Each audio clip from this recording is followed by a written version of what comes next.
Dean Swartz, and we're doing an interview. And I'd like to. First question is, where did you serve? I served in the China, Burma, India theater. All right. What did you do while you were there? I was a radio operator in the Air Transport Command. We used to fly stuff from India to China, all around the east there into Burma. All right. What types of equipment did you use?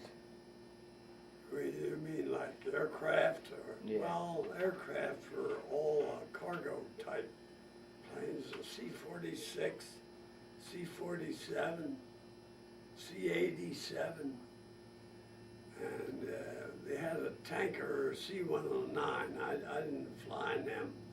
I knew they were at a different base than I was. And we had a B-25 around our base that was stripped of all the guns, and they used it for a staff ship to fly here and there in the theater. All right. What age and date did you enter the war? I enlisted in the Air Corps in September 10th, 1942. That was my birthday.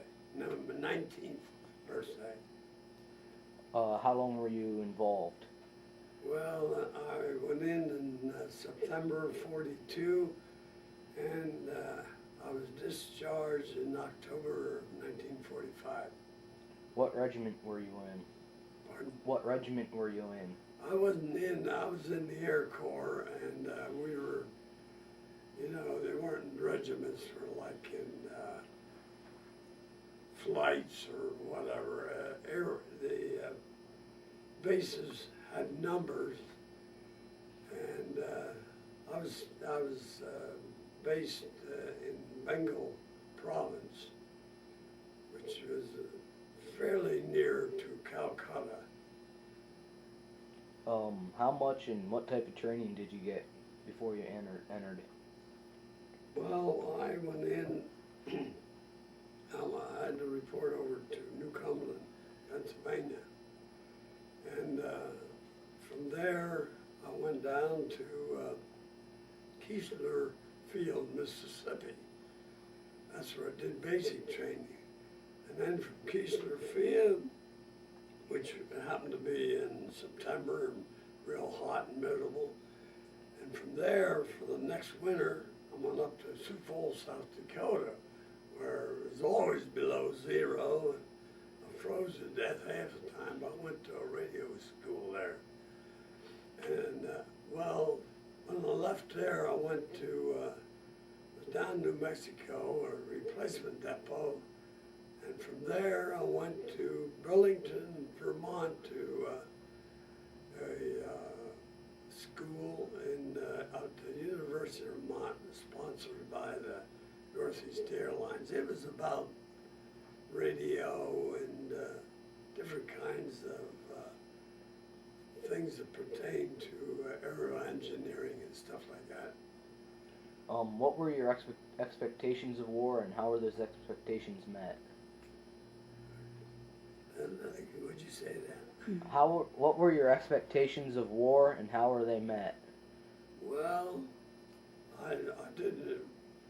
Being young and dumb, you didn't know what to expect. So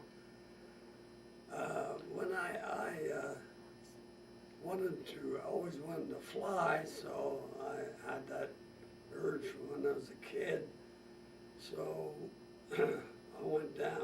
We went to base down in Homestead, Florida, and we got introduced to an air crew, pilot, co-pilot, and engineer, and myself. And we started flying there, down through the Caribbean and Puerto Rico and Dominican Republic, and all the way down through there. What was your daily schedule like? Well, when I was at Homestead,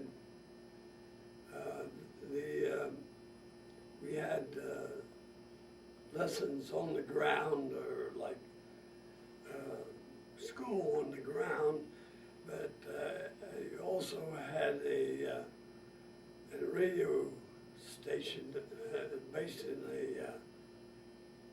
a truck, and we used to keep in contact with the guys that were flying. You know, we when they would go down through the Caribbean, we'd call them and operate it, or give them weather stuff like that. Did you keep a daily journal or notebook? No, I kept a journal like for a while, but that didn't last. After I was overseas for a while, I forgot it. It's too much trouble. What did you do in your downtime? Usually, we had, when we were overseas, we had duties to do. You had to go around and check the airplanes and check the radios, see how they're working, and by calling the tower and the radio network, things like that. But then when we were on the ground like that, why, you're flying, why, you're busy with being a radio man.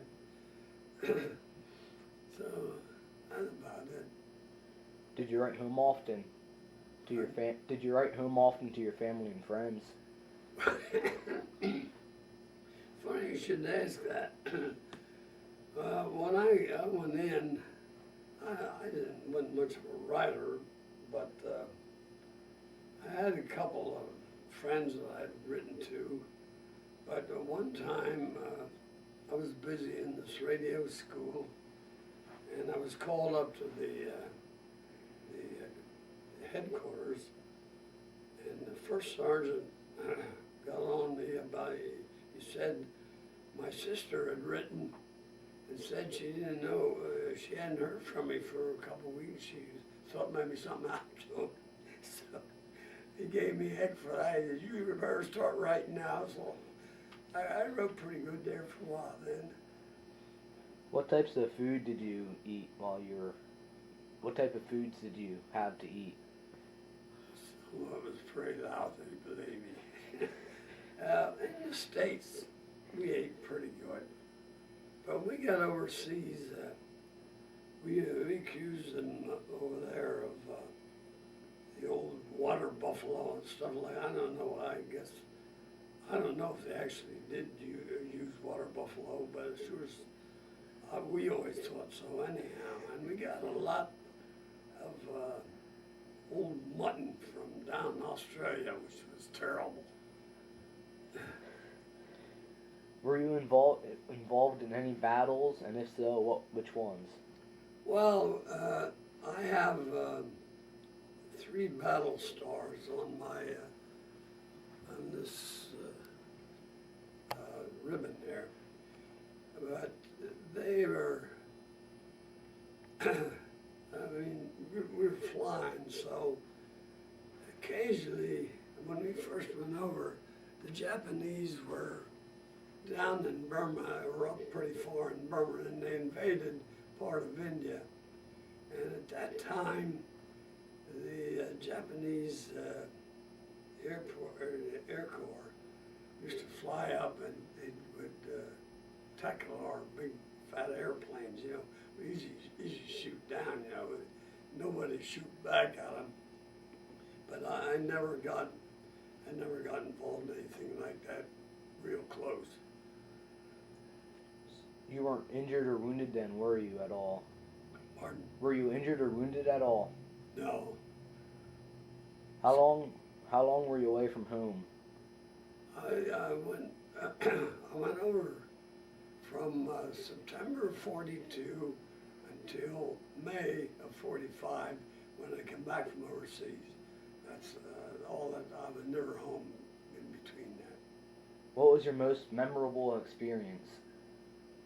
Oh boy, some of the flights pretty hairy. I should be scared to death half the time. But in January of 1945, had a particularly bad storm. And I happened to be on a mission to China. And we got out, when we got out, the weather was so bad, and it snowed, sleeted, it hailed, and the wind blew, and it rained. It did everything kind of weather you could think of. And finally, the airplane got so iced up that we were losing altitude. We had to try to get down and lower to see if we could get rid of the ice. And we did, and that was a particularly bad situation because we have a lot of mountains and stuff there, and we weren't quite sure how far down you could get, get down too far, banging into a cliff or something. But that particular time, we were nearing a place called Mission, Burma, and we got permission to fly in there, and it was really a bad. Boy, I remember that when the ice was breaking off, breaking off the propellers, breaking off the wings, coming back heading the fuselage. It made a heck of a racket, and I was pretty darn scared about that time. How did the war change your life? It made me old. It really made me old. It was an experience that when you're young, I guess you don't mind it as much, but it changed your attitude about things, I think. You weren't as hell-bent for fun or stuff like that as you were before. Did any of your family members serve in the war? I had a brother who was in the Army. He was a good bit younger than me. He was in, during the Cold War. He spent 4 years. And when he came home, he joined the National Guard.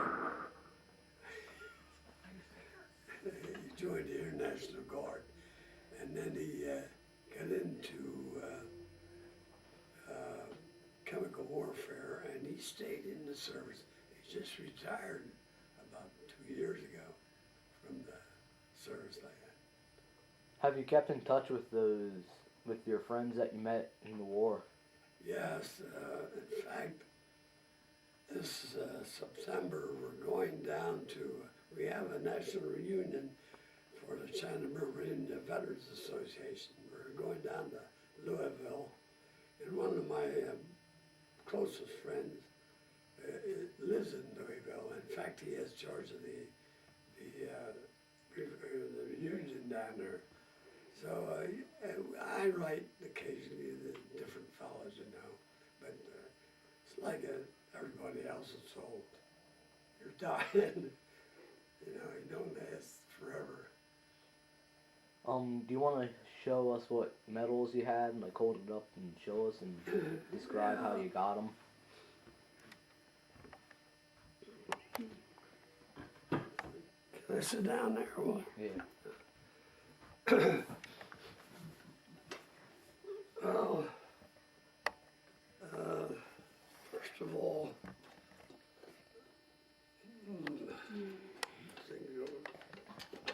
you put this set, Gloria. Here's a little picture of a woman who I flew with at one time. She was in the WWII, and they used to ferry airplanes from factories to different theaters. And she came over there at our theater, and some general that she knew kept her there. He insisted she stay and not go back there anymore. So I got to fly with her one time. We had a near headquarters field. And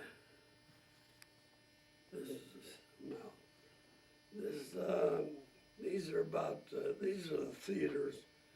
Asiatic Pacific with 3 stars. This is American theater. And see, this is, oh, that was a good conduct medal right here.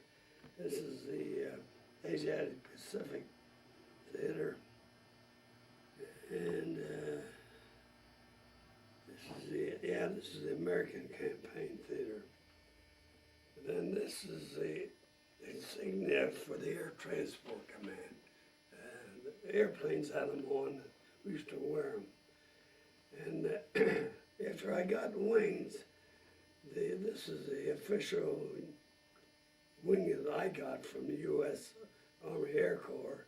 And this one is from the Chinese Air Force. And this was with that I got a Chinese medal. It's from called the Chinese Victory Medal. And this is just a distinguished unit badge, a presidential citation. This is the Air Medal. And that's got them all covered. And this is our official emblem, China Berman. What about the one you got from China?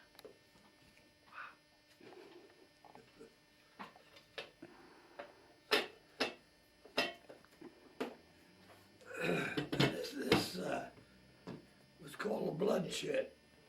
We sewed it inside our jackets. And in case you were forced down or you had to bail out, it was a message, and well, you can see about 5 or 6 different languages. And what it said was, I'm an allied fighter. I did not come here to harm you. If you help me return to the Americans, my government will reward you, is what it says. It's in Bengali and Urdu and a whole bunch of different languages for that applies to that part of the world. All right, well, thank you. I think we're done here. Okay, very good. Unless you have something you want to add. No, I'm not dead. All I don't right. think so. All right, thank you.